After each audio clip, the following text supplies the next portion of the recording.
ഞാൻ +2 സയൻസ് കഴിഞ്ഞതിന് ശേഷം അന്നൊരു ബിടെക് ട്രെൻഡുള്ളൊരു കാലമായിരുന്നു. അപ്പോൾ ഇന്നത്തെ കുട്ടികളെ പോലെ അന്ന് നമ്മൾ ഏത് കോഴ്സ് എടുക്കുമ്പോൾ ഒരു കൃത്യമായ ധാരണയൊന്നും ഉണ്ടായിരുന്നില്ല. അപ്പോൾ എൻ്റെയൊക്കെ സമയത്ത് പഠിക്കുന്ന സമയത്ത് നമ്മൾ ഒരു നോർമൽ രീതിയിലായിരുന്നു. 10th കഴിഞ്ഞു, +2 നല്ല മാർക്ക് കിട്ടിയ ആൾ സയൻസ് എടുക്കുന്നു, അങ്ങനെ ഒരു നമുക്ക് കൃത്യമായ ലക്ഷ്യങ്ങളൊന്നുമില്ല. ഇപ്പോഴത്തെ കുട്ടികളെ സംബന്ധിച്ചിടത്തോളം അവർ കൃത്യമായ പ്ലാനിങ് ഉണ്ട്. ഇപ്പോൾ നമ്മൾ 10th ലെവലിലുള്ള കുട്ടികളുടെ അടുത്തൊക്കെ ചോദിക്കുമ്പോൾ അവർക്ക് ന്യൂജൻ കോഴ്സിനെ പറ്റിയിട്ടും പുതിയ AI-യുടെ സാധ്യതകളെ പറ്റി എല്ലാ സാധ്യതകളെ പറ്റിയിട്ടും അവർക്ക് കൃത്യമായിട്ട് അറിയാം. അപ്പോൾ അവർ എന്തുകൊണ്ടും ഒരു ജോബ് ഓറിയൻറ്റഡ് ആയിട്ടുള്ള പ്രത്യേകിച്ച് CA നമ്മൾ കോഴ്സ് എടുക്കുമ്പോൾ അതിനുള്ളൊരു അഡ്വാൻറ്റേജ് എന്ന് പറഞ്ഞു കഴിഞ്ഞാൽ അവർ +2 കഴിഞ്ഞ് ഒരു കൊമേഴ്സ് ഡിഗ്രി അവർ നേടുന്നതോടൊപ്പം തന്നെ എന്ത് ചെയ്യുന്നുണ്ട്, അവർ ഒരു പ്രൊഫഷണലി ക്വാളിഫൈഡ് ആവുന്ന കൂടി. ഇപ്പം നമ്മളിങ്ങനെ പറയും, വലിയ വായിൽ പറയും എന്ത് പഠിച്ചാൽ മതി, ജോലിയൊന്നും വേണ്ട, അതൊക്കെ വെറുതെയാണ് ഇന്നത്തെ കാലം. പ്രത്യേകിച്ച് ജെൻസി സ്റ്റുഡൻസിനെ സംബന്ധിച്ചിടത്തോളം അവർക്ക് കുറഞ്ഞ കാലം കൊണ്ട് പഠിക്കുക, സെറ്റിൽഡ് ആവുക. ഇവിടെ അതിനുള്ള സാഹചര്യം ഇല്ലാത്തത് കൊണ്ട് തന്നെയാണ് നമ്മൾ രാജ്യം വിടുന്നത്. ഇപ്പോൾ നമ്മളിങ്ങനെ കുട്ടികൾക്ക് എല്ലാവരും നമ്മളെ നാട്ടിൽ തന്നെ പഠിക്കണം, ഇവിടെ തന്നെ പൈസ കൊടുത്ത് ഇവിടെ തന്നെ ഇത് അങ്ങനെയൊന്നും വാശി പിടിക്കും. കുട്ടികൾ നല്ല സാധ്യതകൾ ഉണ്ടാകും, പുറത്തു പോകും. അപ്പോൾ ആ സാധ്യതകൾ നമ്മൾ എന്ത് ചെയ്യുക, ഇവിടെ ഒരുക്കി കൊടുക്കുക എന്നുള്ളതാണ്.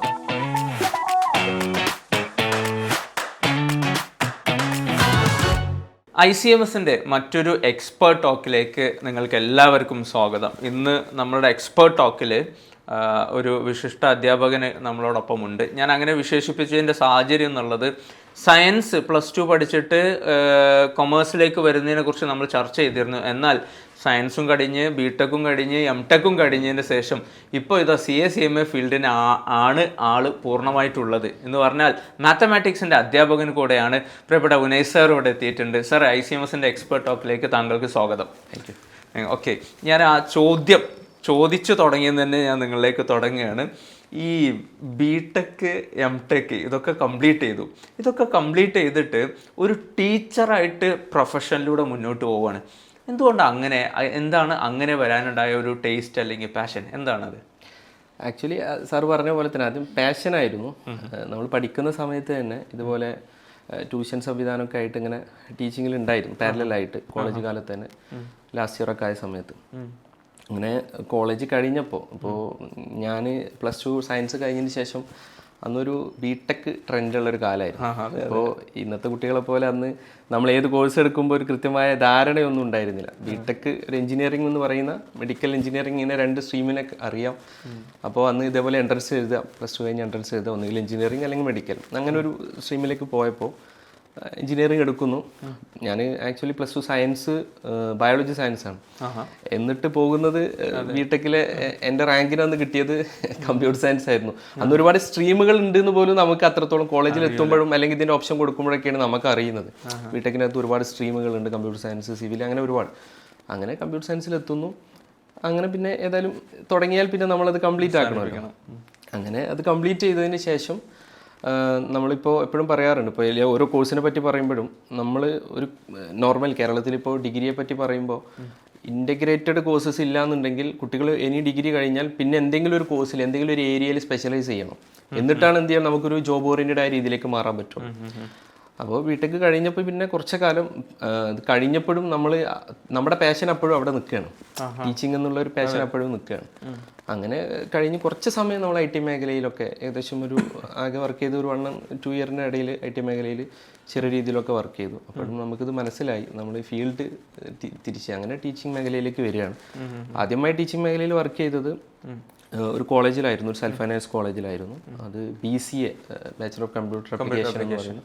അപ്പോൾ അവിടെ കമ്പ്യൂട്ടർ ടീച്ചറായിട്ടാണ് അവിടെ ജോയിൻ ചെയ്യുന്നത്. അതിൽ നിന്ന് ആ സമയത്ത് ഇതുപോലെ മാത്സ് റിലേറ്റഡ് പേപ്പേഴ്സ്, കാരണം ഞങ്ങൾക്ക് അത്യാവശ്യം മാത്സ് പഠിക്കാണ്ടത് കൊണ്ട് തന്നെ അപ്പോൾ അതുകൊണ്ട് തന്നെ മാത്സ് റിലേറ്റഡ് ചെയ്തിട്ടുള്ള അങ്ങനെ ലോജിക്കൽ ആയിട്ട് റിലേറ്റ് ചെയ്ത ലോജിക്കൽ റീസണിങ് റിലേറ്റ് ചെയ്ത പേപ്പേഴ്സ് മറ്റു സബ്ജക്റ്റിലുള്ള പ്രത്യേകിച്ച് കൊമേഴ്സ് BComലൊക്കെയുള്ള പേപ്പേഴ്സുകൾ കൈകാര്യം ചെയ്യായിരുന്നു. അങ്ങനെയാണ് പിന്നെ അതിലേക്ക് വരുന്നതും. പിന്നെ അതിൻ്റെ തുടർച്ചയെന്നോണം ടീച്ചിങ് മേഖലയിൽ നമ്മൾ നിൽക്കുമ്പോൾ സ്വാഭാവികമായിട്ടും നമുക്ക് പ്രത്യേകിച്ച് കാലിക്കറ്റ് യൂണിവേഴ്സിറ്റിയിലൊക്കെ കോളേജ് കാലത്ത് വർക്ക് ചെയ്ത സമയത്ത് PG ആ രീതിയിലേക്ക് വേണം നമ്മുടെ ക്വാളിഫിക്കേഷൻ. അങ്ങനെയാണ് നമ്മൾ പിന്നീട് നമ്മൾ അപ്ഡേറ്റ് ചെയ്ത് MTech ചെയ്യുന്നതും. കമ്പ്യൂട്ടർ സയൻസ് തന്നെ പിന്നീട് MTech ചെയ്തു. ആ സമയത്ത് തന്നെ അതിന് ശേഷം പിന്നെ കുറച്ചുകൂടെ ടീച്ചിങ്ങിലേക്ക് കോൺസെൻട്രേറ്റ് ചെയ്തു. പിന്നീട് പ്യുവർലി നമ്മുടെ മാത്സിലേക്ക് അങ്ങോട്ട് ഷിഫ്റ്റ് ചെയ്തു, കംപ്ലീറ്റ്ലി മാത്സിലേക്ക് തന്നെ മാറി. അപ്പോഴാണ് പിന്നെ ഇങ്ങനെ ICMSന്റെ ഭാഗമായിട്ട് വരുന്നത്. ICMSന്റെ കൂടെ ഏകദേശം 3 വർഷത്തിലധികം ICMSന്റെ കൂടെ ഉണ്ട്. എനിക്ക് ഇതിൽ നിങ്ങളോട് ഒത്തിരി ക്വസ്റ്റ്യൻസ് ഇങ്ങനെ ഒരു ഭയങ്കരമായി തള്ളി വരുന്നുണ്ട്. ആദ്യം തന്നെ ഇത് എടുക്കുകയാണ്. ഈ സാധാരണ ഞങ്ങളെന്ന് പറയുമ്പോൾ ഞാനൊക്കെ കൊമേഴ്സ് ബാക്ക്ഗ്രൗണ്ടാണ്. ഞങ്ങൾ ആ ഒരു മേഖലയെ പ്രതിനിധാനം ചെയ്താണ്. പുതിയ കുട്ടികളടക്കം കൊമേഴ്സ് എടുക്കുന്ന കുട്ടികൾ ഭൂരിപക്ഷം 10 കഴിഞ്ഞാൽ കൊമേഴ്സ് എടുക്കുന്നതിൻ്റെ പല സാധ്യതകളുണ്ട്. അതിൽ ഒരു സാധ്യതയാണ് മാത്സിന് പേടിച്ചിട്ട് എടുക്കുന്ന കുറേ കുട്ടികളുണ്ട്. ഒരു മാത്സ് അധ്യാപകൻ എന്നുള്ള നിലയ്ക്ക് CSEMAയിലൊക്കെ മാത്സ് അധ്യാപകൻ എന്നുള്ള നിലയ്ക്ക് സത്യത്തിൽ മാത്സിനെ പേടിക്കേണ്ടതുണ്ടോ കൊമേഴ്സുകാർ? ഇല്ല, ഒട്ടുമേ ഇല്ല. പ്രത്യേകിച്ച് പറയാനുള്ള കാരണം എന്താണെന്ന് വെച്ച് കഴിഞ്ഞാൽ മാത്സ് കൊമേഴ്സിലെ ആളുകൾ ഇപ്പോൾ ഞാൻ തുടക്കത്തിൽ ഫസ്റ്റിൽ കുട്ടികളടുത്ത് പറയാറുണ്ട്. ഇപ്പോൾ സ്റ്റാറ്റ്യൂട്ട് ഡെഫിനിഷൻ പറയുമ്പോൾ സയൻസ് ഓഫ് കൗണ്ടിങ് എന്ന് പറയും. അതായത് നമുക്ക് ഇപ്പോൾ കൊമേഴ്സിൽ ഇപ്പോൾ ഒരു CMAക്കാരനെ സംബന്ധിച്ചിടത്തോളം അയാളുടെ ജോബ് തന്നെ അല്ലേ ഒരു കൗണ്ടിങ്ങുമായി റിലേറ്റ് ചെയ്തിട്ടുണ്ട്. അപ്പോൾ നമുക്ക് എല്ലാ മേഖലയും നമുക്ക് മാത്സുമായി കണക്ട് ചെയ്ത് നിൽക്കുന്നതാണ്. അപ്പോൾ അത് പഠിക്കുന്നതിൽ ഡെപ്തിൽ അങ്ങനത്തെ മാറ്റങ്ങളുണ്ടാവും. ഇപ്പോൾ പല കോഴ്സിന് അനുസരിച്ച് അതിനകത്ത് മാറ്റങ്ങളുണ്ടാവും. ഇപ്പോൾ +2 കൊമേഴ്സ് കഴിഞ്ഞൊരു വിദ്യാർത്ഥിയെ സംബന്ധിച്ചിടത്തോളം അവർ ഫൗണ്ടേഷനായിട്ടാണ് വരുന്നത് അല്ലേ. ഫൗണ്ടേഷനിൽ വരുമ്പോൾ 4 സബ്ജക്റ്റിൽ ഒരു പേപ്പർ 3 എന്ന് പറയുന്ന ഒരു സബ്ജക്റ്റ് 100 മാർക്കിന് ഒരു സബ്ജക്റ്റ് വരുന്നത് ബിസിനസ് മാത്തമാറ്റിക്സും അതുപോലെ തന്നെ സ്റ്റാറ്റിസ്റ്റിക്സും ആണ്. അതിൽ 40% മാത്സുമായി റിലേറ്റ് ചെയ്ത് വരുന്ന പോർഷൻ പ്യുവർലി മാത്സ് കണക്ട് ചെയ്ത് വരുന്നു. ബാക്കി 60% ആണ് വരുന്നത് പിന്നെ ബിസിനസ് സ്റ്റാറ്റിസ്റ്റിക്സ് എന്ന് പറയുന്ന ഭാഗം വരുന്നത്. അപ്പോൾ അതിനകത്ത് വരുന്ന മാത്സ് എന്ന് പറഞ്ഞു കഴിഞ്ഞാൽ നമ്മൾ 10th വരെ പഠിച്ച മാത്സ് തന്നെയാണ് അതിൻ്റെ ബേസ്. അതിൽ നിന്ന് അപ്ഡേറ്റഡ് ആയിട്ട് വരുന്ന കുറച്ച് കാര്യങ്ങൾ കുറച്ചുകൂടെ നമ്മൾ സിസ്റ്റമാറ്റിക് ആയിട്ട് പഠിക്കുക എന്നുള്ളതാണ്. നമ്മൾ കുറച്ച് അതിൻ്റെ ബേസ് സാധനങ്ങൾ നേരത്തെ ഹൈസ്കൂളിലും അല്ലെങ്കിൽ കൊമേഴ്സിലൊക്കെ നമ്മൾ പറഞ്ഞു വെച്ച കാര്യങ്ങൾ. ഇപ്പോൾ കൊമേഴ്സിൽ നമ്മൾ അക്കൗണ്ടൻസി പഠിക്കുമ്പോൾ അതിനകത്ത് കുറച്ച് മാത്സിലെ കാര്യങ്ങൾ പറയുന്നുണ്ടല്ലോ. അതും സ്റ്റാറ്റിയിലെ ഭാഗങ്ങളൊക്കെ കൂടി ചേർന്നിട്ടുള്ള ഒരു കാര്യങ്ങൾ തന്നെയാണ് അതിനകത്ത് പറയുന്നത്. സ്പെസിഫിക് ആയി കുട്ടികൾക്കും കൂടെ മനസ്സിലാൻ വേണ്ടി ഞാൻ ചോദിക്കുകയാണ്. സാറ് പറഞ്ഞു ഒരു 10th വരെ പഠിച്ച മാത്സ് ആണ് എന്നുള്ളത്. അതായത് CSEMA എടുക്കുന്ന ആളുകൾ മാത്സിന് പേടിക്കേണ്ടതില്ല. ഈ 40% എന്ന് പറഞ്ഞല്ലോ, അല്ലെങ്കിൽ 50% വരുന്ന ആ മാത്സിൽ ശരിക്കും ഈ ബോറിംഗ് മാത്സ് വരുന്നുണ്ടോ അതല്ലെങ്കിൽ ഇൻട്രസ്റ്റിംഗ് മാത്സ് ആണോ? എന്താണ് അതിൽ വരുന്ന ഏരിയാസ് ഒന്ന് മെൻഷൻ ചെയ്യാമോ? അതിനകത്ത് ഇപ്പോൾ കണക്ട് ചെയ്ത് തന്നെ പറയാം. ഹൈസ്കൂൾ കണക്ട് ചെയ്ത് പറയുമ്പോൾ നമ്മൾ ഹൈസ്കൂളിൽ മലയാളത്തിൽ പറയുകയാണെങ്കിൽ പിള്ളേരുടെ അടുത്ത് ചിലപ്പം ക്ലാസ് എടുക്കുമ്പോൾ ഞാൻ പറയാറുണ്ട്, നമ്മൾ സാധാരണ പലിശ, കൂട്ടുപലിശ, ഇവിടെ വരുമ്പോൾ സിമ്പിൾ ഇൻട്രസ്റ്റ്, കോമ്പൗണ്ട് ഇൻട്രസ്റ്റ്, അതുപോലെ ഓരോ ടോപ്പിക്കുകളും ഇപ്പോൾ സമാന്തര ശ്രേണികൾ സ്കൂളിൽ പഠിച്ചതാണ്, മലയാളം മീഡിയത്തിൽ പഠിച്ചിട്ടുണ്ടോ. ഇവിടെ എത്തുമ്പോൾ APGP arithmetic progression, geometric progression, ഇതൊക്കെ തന്നെയാണ് മാത്സിൽ വരുന്ന കാര്യങ്ങൾ. അതുപോലെ തന്നെ സ്റ്റാറ്റിൽ വരുമ്പോഴും നമ്മൾ സാധാരണ ആവറേജ് കാണുന്നത് അതിൻ്റെയൊക്കെ ഒരു ഓർഡറിനകത്തും അതിൻ്റെ പിന്നെ ഡെപ്തിനകത്തും ചെറിയ രീതിയിൽ മാറ്റങ്ങൾ ഉണ്ടാവും എന്നത് മാത്രമേ ഉള്ളൂ എൻ്റെ അടുത്തുള്ളൊരു ചേഞ്ച്. അല്ലാതെ മറ്റേ എന്നെ എപ്പോഴും അത്ഭുതപ്പെടുത്തി പേടിപ്പിക്കുന്ന ഒരു മാത്സ് ഉണ്ട്, A² + B² എന്ന് പറയുന്ന ആ സാധനം ഒന്നും അങ്ങനെ കാര്യമായിട്ട് പേടിപ്പിക്കൊന്നുമില്ല. അത്ര പേടിപ്പിക്കേണ്ടതില്ല. ഇല്ല. Okay, thank you. അപ്പോൾ അതൊരു ഇമ്പോർട്ടൻറ്റ് സാധനമാണ്, നമ്മൾ കൊമേഴ്സുകാർ ശ്രദ്ധിക്കുന്നതാണ്. പലരും അത് സ്കിപ്പ് ചെയ്യാൻ ബൈ റൂട്ടൊക്കെ ചോദിക്കാറുണ്ട്. അപ്പൊ അതിനൊന്നും ആവശ്യമില്ല. പ്രത്യേകിച്ച് ഇപ്പോൾ പിന്നെ ഫൗണ്ടേഷൻ കഴിഞ്ഞ കുട്ടികൾക്ക് കുറച്ചുകൂടെ ഇപ്പോൾ ഫൈനലിൽ ഞാൻ മാത്സിലെ ഒരു ഭാഗം പ്യുവർലി മാത്സിൻ്റെ സബ്ജക്റ്റ് അല്ലെങ്കിൽ ഒരു സബ്ജക്റ്റിൻ്റെ കുറച്ച് ഭാഗം മാത്സ് എടുക്കുന്നുണ്ട്, 2-3 മൊഡ്യൂൾ എടുക്കുന്നുണ്ട്. അപ്പോൾ അതിനകത്ത് പിന്നെ നമ്മൾ ഫൗണ്ടേഷനിൽ പറഞ്ഞ പല കാര്യങ്ങളുടെയും ഒരു അപ്ഡേഷനാണ് ഇതിനകത്ത് വരുന്നത്. അപ്പോൾ നമ്മൾ നേരെ ഇന്റർമീഡിയറ്റിലേക്ക് വന്ന് പിന്നെ ഫൈനലിൽ എത്തുന്ന പിള്ളേരെക്കാൾ കൂടുതൽ അത് ക്യാച്ച് ആവുക കുറച്ചുകൂടെ ഫൗണ്ടേഷൻ വന്ന പിള്ളേർക്കായിരിക്കും. കാരണം അതിൻ്റെ ഒരു ബേസ് അവർക്ക് അവിടെ കിട്ടിയിട്ടുണ്ട്. അപ്പോൾ അത് വലിയൊരു അഡ്വാൻറ്റേജ് ആണ് ശരിക്കും. കാരണം പിള്ളേർ കൊമേഴ്സ് ബാക്ക്ഗ്രൗണ്ട് ആയിക്കോട്ടെ അല്ലെങ്കിൽ സയൻസ് ബാക്ക്ഗ്രൗണ്ട് ആയിക്കോട്ടെ, അവർ ഫൗണ്ടേഷനിൽ എത്തിക്കഴിഞ്ഞാൽ അവർക്ക് ശരിക്കും ഒരു ഫ്രഷ് ആയിട്ട് ഒന്നിന്ന് തുടങ്ങുന്ന രീതിയിൽ തന്നെയാണ് നമ്മൾ ക്ലാസ് പറഞ്ഞു കൊടുക്കാറുള്ളത്. സാറ് പറഞ്ഞപ്പോൾ തോന്നുന്നു അത് ഇമ്പോർട്ടന്റ് ആണ് തോന്നുന്നു. മാത്സ് ബേസിൽ പഠിക്കൽ തന്നെ അതൊരു ആവശ്യമായിട്ട് പിൽക്കാലത്ത് അവർക്ക് ഇന്റർവ്യൂ ഫൈനലിലോ തോന്നും. തീർച്ചയായിട്ടും അത് അവർക്ക് വേണ്ടി വരും. കാരണം പിന്നെ അത് ഡിഗ്രി ലെവലിൽ പഠിച്ച പിള്ളേരെ സംബന്ധിച്ചിടത്തോളം കുഴപ്പമില്ല. പക്ഷെ എന്നാൽ പോലും കുറച്ചുകൂടെ, കാരണം ഇപ്പോൾ ഫൗണ്ടേഷൻ വരുന്ന കുട്ടികൾ ഫൗണ്ടേഷനും അതോടൊപ്പം ഇന്റഗ്രേറ്റഡ് ഡിഗ്രിയും കൂടി ചെയ്യണമല്ലോ. അപ്പോൾ അവർക്ക് കുറച്ചുകൂടെ അതിൽ ആധികാരികമായിട്ടുള്ള ഒരു കണ്ടിന്യൂഷനും കിട്ടും, അതുപോലെ തന്നെ കുറച്ചുകൂടെ നോളജും അതിനകത്ത് ഉണ്ടാവും എന്നുള്ളതാണ്. ഓക്കെ സർ, ഏതായിരുന്നാലും ഈ CSEMAയിലൂടെയാണ് താങ്കൾ ഇപ്പോൾ കടന്നു പോയിക്കൊണ്ടിരിക്കുന്നത്. ഇപ്പോൾ കുറച്ച് റീസെൻ്റ് ആയിട്ട് ഈ കോഴ്സുകൾക്ക് കിട്ടുന്ന ഒരു അല്ലാത്ത സ്വീകാര്യത ഉണ്ട്. അത് പരസ്യമാവാം, പല കാരണങ്ങളാകാം. താങ്കൾക്ക് തോന്നിയിട്ടുള്ളത് എന്തിൻ്റെ അടിസ്ഥാനത്തിലാണ് ഇപ്പോൾ കൂടുതൽ ഒരു പ്രവണത CSEMA, SCCA കോഴ്സുകൾക്ക്? എന്താണ് താങ്കൾ തോന്നുന്നത്? അത് നമുക്കറിയാം. ഇപ്പോൾ ആദ്യമൊക്കെ ഇപ്പോൾ എൻ്റെ ഒക്കെ സമയത്ത് പഠിക്കുന്ന സമയത്ത് നമ്മൾ ഒരു നോർമൽ രീതിയിലായിരുന്നു. 10th കഴിഞ്ഞു, പ്ലസ് ടുവിൽ നല്ല മാർക്ക് കിട്ടിയ ആൾ സയൻസ് എടുക്കുന്നു, അങ്ങനെ ഒരു നമുക്ക് കൃത്യമായ ലക്ഷ്യങ്ങളൊന്നുമില്ല. +2 കഴിഞ്ഞ് നോർമൽ ഏത് ഡിഗ്രി എടുക്കുന്നു അല്ലെങ്കിൽ പ്രൊഫഷണൽ കോഴ്സ് എടുക്കുന്നു. പിന്നീട് കോഴ്സ് കംപ്ലീറ്റ് ചെയ്തതിന് ശേഷമാണ് അതിൻ്റെ ജോലി സാധ്യതയെ പറ്റിയിട്ടും അതിൽ പിന്നെ എവിടെ സ്പെഷ്യലൈസ് ചെയ്യണം എന്നതിനെ പറ്റിയൊക്കെ നമ്മൾ ആലോചിക്കുന്നത്. ഇപ്പോഴത്തെ കുട്ടികളെ സംബന്ധിച്ചിടത്തോളം അവർ കൃത്യമായ പ്ലാനിങ് ഉണ്ട്. ഇപ്പോൾ നമ്മൾ 10th ലെവലിലുള്ള കുട്ടികളുടെ അടുത്തൊക്കെ ചോദിക്കുമ്പോൾ അവർക്ക് ന്യൂജൻ കോഴ്സിനെ പറ്റിയിട്ടും പുതിയ AI-യുടെ സാധ്യതകളെ പറ്റി എല്ലാ സാധ്യതകളെ പറ്റിയിട്ടും അവർക്ക് കൃത്യമായിട്ട് അറിയാം. അപ്പോൾ അവർ എന്തുകൊണ്ടും ഒരു ജോബ് ഓറിയൻറ്റഡ് ആയിട്ടുള്ള, പ്രത്യേകിച്ച് CSCMA നമ്മൾ കോഴ്സ് എടുക്കുമ്പോൾ അതിനുള്ളൊരു അഡ്വാൻറ്റേജ് എന്ന് പറഞ്ഞു കഴിഞ്ഞാൽ അവർ +2 കഴിഞ്ഞ് ഒരു കൊമേഴ്സ് ഡിഗ്രി അവർ പിന്നെ നേടുന്നതോടൊപ്പം തന്നെ എന്ത് ചെയ്യുന്നുണ്ട്, അവർ ഒരു പ്രൊഫഷണലി ക്വാളിഫൈഡ് ആവുന്ന കൂടിയുണ്ട്. മറ്റേത് നമ്മൾ +2 കഴിഞ്ഞ് BCom എടുക്കുന്നു, പിന്നീട് നമ്മൾ എന്തെങ്കിലും കോഴ്സസ് ചെയ്യേണ്ടി വരും. ഇത് പാരലായിട്ട്. പിന്നെ അത് മാത്രമല്ല, കൂടുതൽ സമയം പഠിച്ച് കുറേ കാലം പഠിച്ച് നടക്കുക എന്നുള്ള ട്രെൻഡൊക്കെ മാറിയിട്ടുണ്ട് പിള്ളേരെ സംബന്ധിച്ചുള്ളൂ. ഇപ്പോൾ നമ്മളിപ്പോൾ റീസെൻ്റ് ആയിട്ട് ഇപ്പോൾ കാലിക്കറ്റ് യൂണിവേഴ്സിറ്റിയുടെ ഒരു പിന്നെ ഈ അലോട്ട്മെൻറ്റുമായി ബന്ധപ്പെട്ട പ്രോസസ്സിൻ്റെ ലിസ്റ്റ് എടുക്കുമ്പോൾ തന്നെ അറിയാലോ, ഏകദേശം 1,06,000 സീറ്റുകൾ ഉണ്ടായിട്ട് അതിലേക്ക് അപേക്ഷിച്ച ആളുകളുടെ എണ്ണം 79,000 ആണ്. വലിയൊരു കണക്കാണ്. അപ്പോൾ അത്രയും കുട്ടികൾ ഇപ്പോഴും എന്ത് ചെയ്യുന്നില്ല, അവിടെ മാറി നിൽക്കുന്നുണ്ട്. അപ്പോൾ ഒരുപാട് കുട്ടികൾ ഇത്തരത്തിലുള്ള പ്രൊഫഷണൽ കോഴ്സിലേക്ക് വരുന്നു. ഇപ്പോൾ CSCMA പോലെയുള്ള അത്തരത്തിലുള്ള ക്വാളിഫിക്കേഷൻ റിലേറ്റ് ചെയ്തുള്ള കോഴ്സസിലേക്ക് വരുന്നു. കുറച്ച് കുട്ടികൾ ഇതുപോലെയുള്ള ന്യൂജൻ കോഴ്സുകൾ ഇതായിട്ട് പുറത്തേക്ക് പോകുന്നു എന്നുള്ളതാണ്. അപ്പോൾ ആ കുട്ടികളെ പുറത്തു പോകുന്ന കുട്ടികളെ കൂടി അട്രാക്ട് ചെയ്യുന്ന രീതിയിലേക്ക് നമ്മൾ എന്ത് ചെയ്യണം, ആ രീതിയിലേക്ക് മറ്റു മേഖലകൾ വളരേണ്ടതുണ്ട്. അതിൽ ശരിക്കും ഇവിടെ പിടിച്ചു നിൽക്കുന്ന കുട്ടികൾ ഇപ്പോഴും നമ്മുടെ ഈ പറയുന്ന CSCMA പോലെയുള്ള കോഴ്സിൽ മാത്രമാണ് ഇത്തരം കുട്ടികൾ ഇപ്പോഴും ഇവിടെ നിൽക്കുന്നത്. ഓക്കെ സാർ പറഞ്ഞതിന് ഞാൻ ഒന്നുകൂടെ സ്പെസിഫൈ ചെയ്യാം. ഒന്ന്, ആ ഒരു CSCMA പഠനത്തിന് ശേഷം നല്ലൊരു പ്രൊഫഷൻ ഉണ്ട് എന്നുള്ളത്. രണ്ടാമത്തെ കാര്യം എന്നുള്ളത്, ദീർഘനാളത്തേക്ക് പഠിക്കാൻ താല്പര്യമില്ല, ഷോർട്ട് ടൈം ആയിട്ട് വേഗം പഠിച്ചിട്ട് സെറ്റിൽഡ് ആവണം എന്നുള്ളത്. ഓക്കെ, ഇതായിരിക്കും ശരിയാണ്, താങ്കളുടെ ഒരു കാഴ്ചപ്പാട് ശരിയാണെന്ന് തോന്നുന്നു. ഇതൊക്കെ തന്നെയാണ് പുതിയ കുട്ടികളെ അട്രാക്ട് ചെയ്യപ്പെടുന്നത് എന്നുള്ളത്. ഓക്കെ, ഇനി ഇതിൽ ഒരു 4 വർഷത്തോളം അധ്യാപനം നടത്തുന്ന അധ്യാപനം എന്നുള്ളതിലേക്ക് വിദ്യാർത്ഥികളോട് എന്ത് പറയാനുണ്ട്? ഇത്തരം കോഴ്സുകൾ എടുക്കുമ്പോൾ ജനറലി ഈ ഒരു കോഴ്സിനെ ഇതിൻ്റെ ഇപ്പോഴത്തെ പരസ്യത്തിൻ്റെ ഓളം കണ്ടിട്ട് എടുക്കണോ, അതല്ല എങ്ങനെയാണ് എടുക്കേണ്ടത് ശരിക്കും കോഴ്സ്? ആദ്യമായിട്ട് ആ കുട്ടികൾ കൃത്യമായി ഇതിനെപ്പറ്റി കൃത്യമായി ധാരണ ഉണ്ടാവണം എന്നുള്ളതാണ് ഒന്നാമത്തത്. കോഴ്സിൽ എന്തൊക്കെ സബ്ജക്റ്റുകൾ പഠിക്കും എന്നുള്ളത്. ICMS സംബന്ധിച്ചിടത്തോളം എനിക്ക് തോന്നുന്നത് അഡ്മിഷൻ എടുക്കാൻ വരുന്ന എല്ലാ കുട്ടികളും നിങ്ങൾ അഡ്മിഷൻ എടുത്തോളൂ എന്ന് പറയാറില്ല. കാരണം അവർക്ക് കൃത്യമായി കോഴ്സിനെ പറ്റിയിട്ടും ഈ കോഴ്സിൽ എന്തൊക്കെ സബ്ജക്റ്റുകളാണ് പഠിക്കുന്നത്, ഇതിൻ്റെ ഡ്യൂറേഷനുമായി ബന്ധപ്പെട്ടും അതിൻ്റെ എല്ലാ കാര്യങ്ങളും കൃത്യമായി പറഞ്ഞു കൊടുക്കാറുണ്ട്. അത് ആദ്യമായൊരു അവബോധം തന്നെ ഉണ്ടാവുക എന്നുള്ളതാണ്. നമ്മളിപ്പോൾ ഒരു സബ്ജക്റ്റ് പറയുമ്പോൾ തന്നെ, ഇപ്പോൾ ക്ലാസ്സിൽ സബ്ജക്റ്റ് ഞാനിപ്പോൾ പേപ്പർ 3 പറയുമ്പോൾ ഈ സബ്ജക്റ്റിനെ പറ്റിയുള്ള ഓവറോൾ ഒരു ഐഡിയ കൊടുത്ത് ഇതെങ്ങനെ പഠിക്കേണ്ടത് എന്നുള്ള ഒരു കൃത്യമായ ധാരണ അവർക്ക് കൊടുക്കും.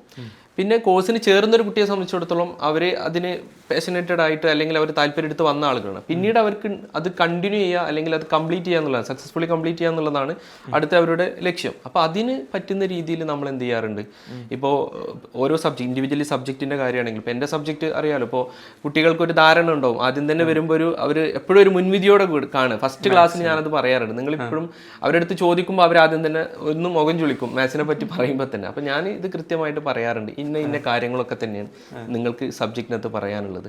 അപ്പോൾ ഈ ഹൈസ്കൂൾ ലെവലിൽ പഠിച്ച കാര്യങ്ങൾ ഇത് തന്നെയാണ് ഇവിടെ, അതിൻ്റെ ഒരു ചേഞ്ചസ് പറഞ്ഞു കൊടുക്കും. ഇങ്ങനെ ഈ ചേഞ്ച് ഇത്രയേ ഉള്ളൂ മാറ്റുന്നുള്ളത്. പിന്നെ നമ്മൾ ഓരോ കാര്യങ്ങൾ പറയുമ്പോഴും ഓരോ ടോപ്പിക്ക് പറയുമ്പോഴും അവരെ പരമാവധി നമ്മൾ എന്ത് ചെയ്യും, കറണ്ട് പിന്നെ കാര്യങ്ങളിലേക്ക് എന്ത് ചെയ്യും, അവരെ കണക്ട് ചെയ്യും. പ്രത്യേകിച്ച് കൊമേഴ്സ് ആളുകളാകുമ്പോൾ ബിസിനസ്സുമായി റിലേറ്റ് ചെയ്താണല്ലോ അവർ ഇതെല്ലാം മാത്സിനെയും നിന്ന് അവർക്ക് കണക്ട് ചെയ്യേണ്ടത്. അപ്പോൾ ആ രീതിയിലേക്ക് എന്ത് ചെയ്യും പറഞ്ഞു കൊടുക്കുമ്പോൾ കുട്ടികൾ ആ രീതിയിൽ അത് ഇൻട്രസ്റ്റഡ് ആയിട്ട് വരും. ഒന്നാമത് നിങ്ങളുടെ താല്പര്യം തന്നെയാണ് ഇതിനകത്ത് പ്രധാനം. നമ്മുടെ അഭിരുചി എന്താണോ അതിനനുസരിച്ച് കോഴ്സ് എടുക്കുക. എത്തിക്കഴിഞ്ഞാൽ നിങ്ങൾ പിന്നെ അതിൻ്റെ ഒരു കറക്റ്റ് റൂട്ടിലേക്ക് പോകും. ICMS ശരിക്ക് ആ ഒരു പഠന അന്തരീക്ഷവും എപ്പോഴും നമുക്ക് പഠിക്കാനുള്ള ഒരു താല്പര്യം ഉണ്ടാക്കുന്ന രീതിയിലും മെൻറ്റേഴ്സ് ആ രീതിയിൽ തന്നെയാണ് ട്രീറ്റ് ചെയ്യുന്നത്. അപ്പോൾ അത് കൃത്യമായി നിങ്ങൾക്ക് സക്സസ്ഫുൾ. ഓക്കെ, സാർ പറഞ്ഞതിൻ്റെ ഒപ്പം ചേർക്കേണ്ടത്, കുട്ടികൾ അങ്ങനെ എടുത്തു, അവർ ഇൻറ്റൻഷനലി തന്നെ എടുത്തു, അതൊക്കെ ശരി. ഇത് കീപ്പ് ഓൺ ഗോയിങ് ആവണമെങ്കിൽ, അതായത് ഒരു CAയുടെ ഡ്രീം, CMAയുടെ ഡ്രീം അത് കൺസിസ്റ്റൻ്റ് ആയിട്ട് കീപ്പ് ചെയ്യണമെങ്കിൽ ഏത് തരം അപ്രോച്ച്, +2 വരെ ഉണ്ടായിരുന്ന ഒരു അപ്രോച്ച് എന്നുള്ളത് പരീക്ഷാകാലത്ത് പഠിക്കുക എന്നുള്ളതാണ്, നടക്കുമോ? അതൊരിക്കലും നടക്കൂല.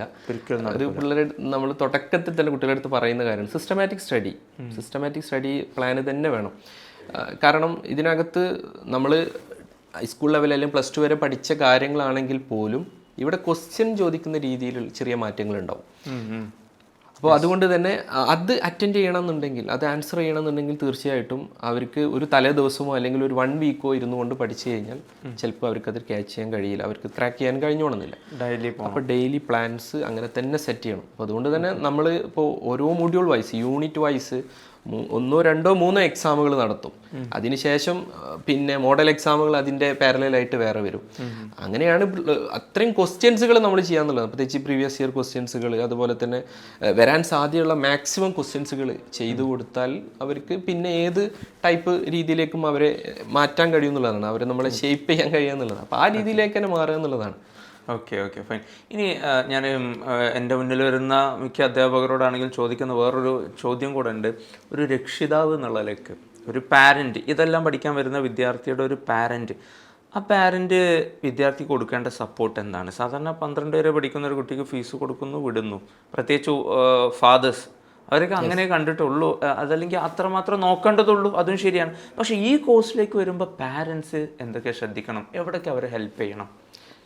മാനസികമായ സപ്പോർട്ട് കൃത്യമായിട്ട് കൊടുക്കണം എന്നുള്ളതാണ്. ഒരു പ്രഷറൈസ് ചെയ്ത് അവരെ ഒരിക്കലും ആ രീതിയിൽ, കാരണം അവരതിനേക്ക് പാഷനേറ്റഡ് ആയിട്ട് അവർക്ക് താല്പര്യം എടുത്ത് വന്നു. അപ്പോൾ അത് പഠിക്കാനുള്ള ഒരു അന്തരീക്ഷം ഇപ്പോൾ മാറിയിട്ടുണ്ട്. ഒരുപാട് ആളുകൾ ഇപ്പോൾ പഴയ പേരൻസിനെ പോലെയല്ല ഇപ്പോഴത്തെ ആളുകൾ. കൃത്യമായി അവരോട് സപ്പോർട്ടീവായിട്ട് കാര്യങ്ങളൊക്കെ ഷെയർ ചെയ്ത്, ഇപ്പോൾ പഠനവുമായി ബന്ധപ്പെട്ടുണ്ടാവുന്ന ചെറിയ വീഴ്ചകളാണെങ്കിലും ഇതൊക്കെ മേക്കപ്പ് ചെയ്യാനുള്ള സാധ്യതയുണ്ട്. ഇപ്പോൾ പിന്നെ ഈ ഒരു കോഴ്സ് ആണെങ്കിൽ തന്നെ അങ്ങനെയാണല്ലോ, നമ്മൾ എക്സാം രജിസ്റ്റർ ചെയ്ത് കഴിഞ്ഞാൽ തന്നെ നമുക്ക് പിന്നീടും പേപ്പേഴ്സൊക്കെ എടുത്ത് എഴുതാനുള്ള സമയങ്ങളുണ്ട്, ഫൈനലാണെങ്കിലും ഒക്കെ. അപ്പോൾ അതിനനുസരിച്ചുള്ള രീതിയിൽ സപ്പോർട്ട് ഉണ്ടാവണം എന്നുള്ളതാണ്. രണ്ടാമത്തെ കാര്യം, അവർക്ക് കൃത്യമായി പാരന്റിനും കൂടി എന്തുണ്ടാവണം, കൃത്യമായി കോഴ്സിനെ പറ്റിയിട്ടൊരു ധാരണ ഉണ്ടാവണം എന്നുള്ളത്. ഇപ്പോൾ പക്ഷേ കൃത്യമായി ധാരണയുള്ള പാരൻസിന്, കാരണം ഒരുപാട് അവരും ഇതുപോലെ അല്ലേ. ഇപ്പോൾ ഇപ്പോഴത്തെ കുട്ടികളുടെ പാരൻസ് എന്ന് പറയുമ്പോൾ അധികം ഏജ്ഡ് ആയിട്ടുള്ള ആളുകളൊന്നുമല്ലല്ലോ, അവരിപ്പോൾ ഒരു 80s 70s ആ ഒരു ലെവലിലുള്ള ആളുകൾ തന്നെ ആയിരിക്കുമല്ലോ. അവർക്ക് കുറച്ചുകൂടെ ഒരു ഇതിനെപ്പറ്റി കൃത്യമായ ധാരണ ഉണ്ടാവും.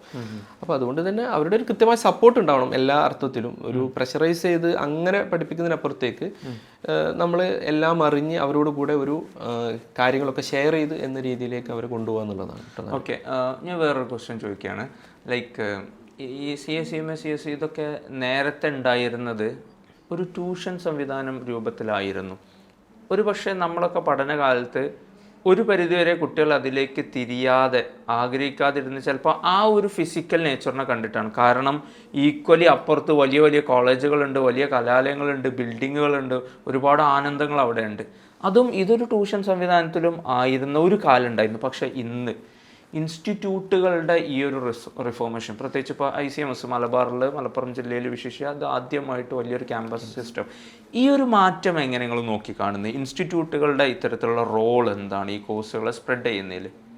തീർച്ചയായിട്ടും അത് കുട്ടികൾ വരാൻ, കാരണം കുട്ടികൾ പഠിക്കുന്ന അന്തരീക്ഷം ആ രീതിയിലേക്ക് മാറുക എന്നുള്ളത് വലിയൊരു ഘടകം തന്നെയാണ്. +2 കഴിഞ്ഞ കുട്ടികളെ സംബന്ധിച്ചിടത്തോളം സ്വാഭാവികമായിട്ടും അവർക്ക് ഈ ഒരു ബിൽഡിംഗ് സെറ്റപ്പിനപ്പുറത്തേക്ക് കുറച്ചുകൂടെ ഒരു ക്യാമ്പസ് ഒരു രീതിയിലേക്ക് വരിക എന്ന് പറയുമ്പോൾ കുറച്ചുകൂടെ റിലാക്സ്ഡ് ആയിട്ട് പഠിക്കാൻ പറ്റും.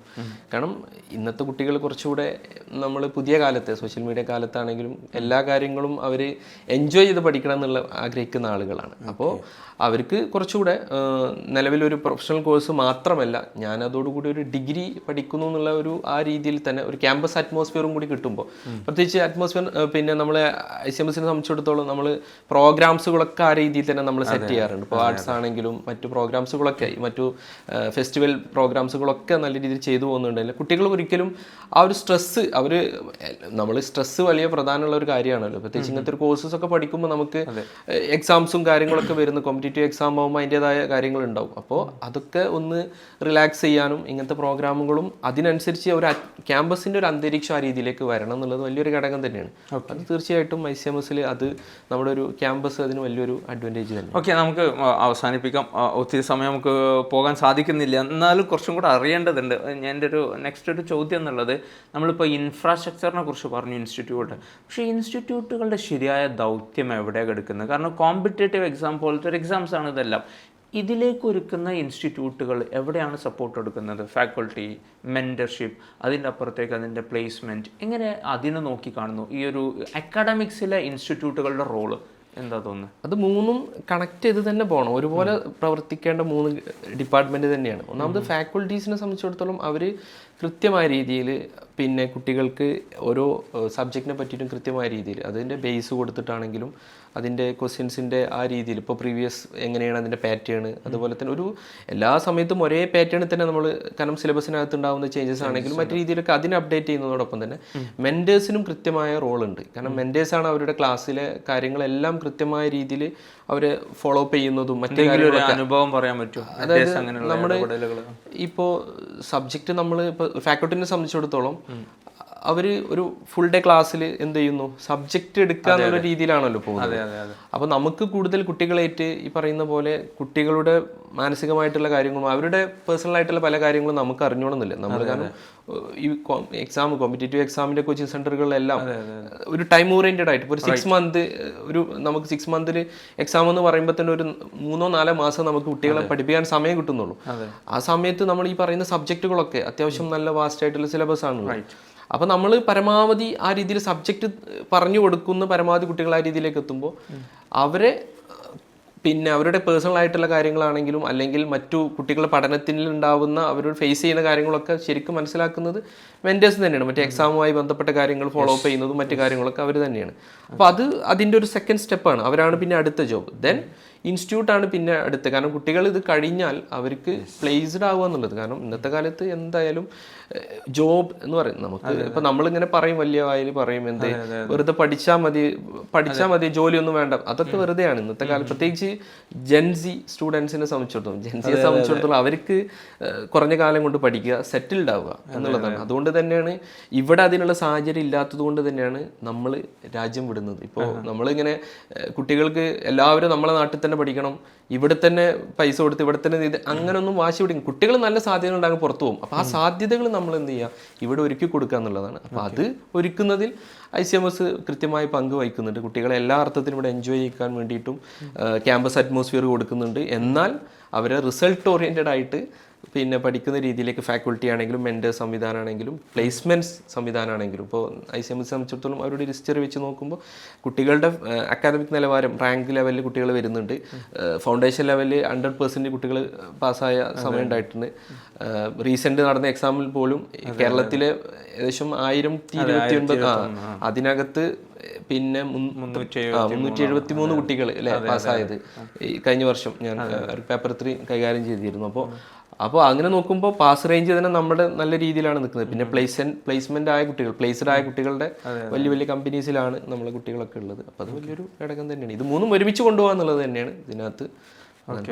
ഓക്കെ, നമുക്ക് അവസാനിപ്പിക്കാം. ഞാൻ ഈ ഒരു ചോദ്യത്തോടു കൂടി അവസാനിപ്പിക്കാൻ ആഗ്രഹിക്കുകയാണ്. താങ്കൾ സയൻസ് ആണ്, എനിക്കറിയാം, BTech M.Tech ആണ്, മാത്തമാറ്റിക്സും ആണ് ഡീൽ ചെയ്തുകൊണ്ടിരിക്കുന്നത്.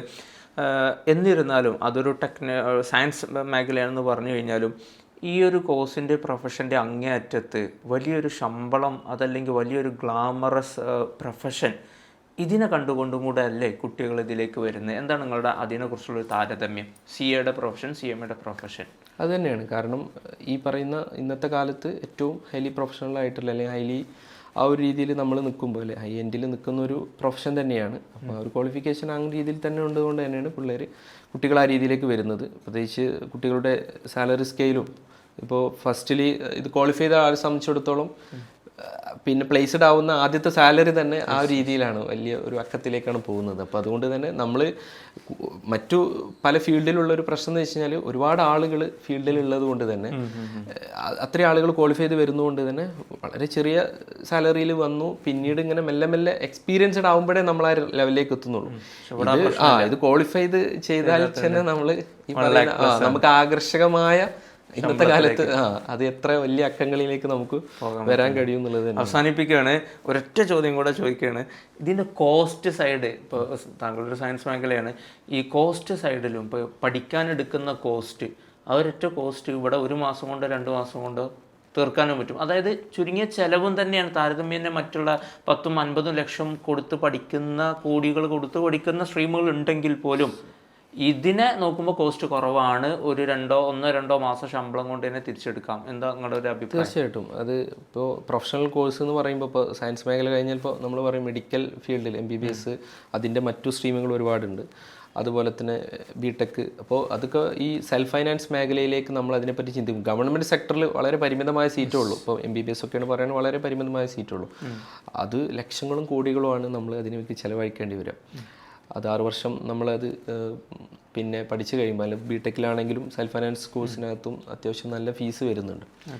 അപ്പോൾ അങ്ങനെ വെച്ച് നോക്കുമ്പോൾ കമ്പയർ ചെയ്യുമ്പോൾ അതിൻ്റെയൊക്കെ വളരെ ചെറിയ ശതമാനം ഫീ ഇവിടെ കൊടുക്കേണ്ടതുള്ളൂ. എന്നാൽ ഇത് ക്വാളിഫൈ ചെയ്ത ഒരാളെ സംബന്ധിച്ചിടത്തോളം അയാൾക്കിത് തിരിച്ചെടുക്കാൻ കുറഞ്ഞ സമയം കൊണ്ട് കഴിയുമെന്നുള്ളതാണ്. മറ്റേത് ഒരുപാട് സമയം, ഇപ്പോൾ എഡ്യൂക്കേഷൻ ലോണൊക്കെ എടുത്തിരിക്കുന്ന ഒരാളെ സംബന്ധിച്ചിടത്തോളം അയാളത് തിരിച്ചടക്കുമ്പോഴേക്ക് ഒരുപാട് സമയം കഴിയുമെന്നുള്ളതാണ്. ആ രീതിയിലേക്ക് നമ്മൾ പിന്നെ മാറണം. അത്രയും ഒരു ലെവലിലേക്ക് മാറുമ്പോൾ മാത്രമേ നമുക്കത് റിട്ടേൺ ആയിട്ട് വരുള്ളൂ. ഇത് അങ്ങനെയല്ല, നമുക്ക് വേഗത്തിൽ നമുക്ക് റിട്ടേൺ കിട്ടുന്നൊരു കോഴ്സും ഒരു ക്വാളിഫിക്കേഷനും കൂടി തന്നെയാണ്. താങ്കൾ ഇതുവരെ നമ്മളോടൊപ്പം ചെലവഴിച്ചതിന് ICMSന്റെ നന്ദി അർപ്പിക്കുകയാണ്. മാത്സിനെ പേടിയില്ലാതെ പഠിപ്പിക്കാൻ താങ്കൾക്ക് ഇനിയുള്ള കാലം കൂടെ സാധിക്കട്ടെ എന്ന് ആശംസിക്കുന്നു. Thank you.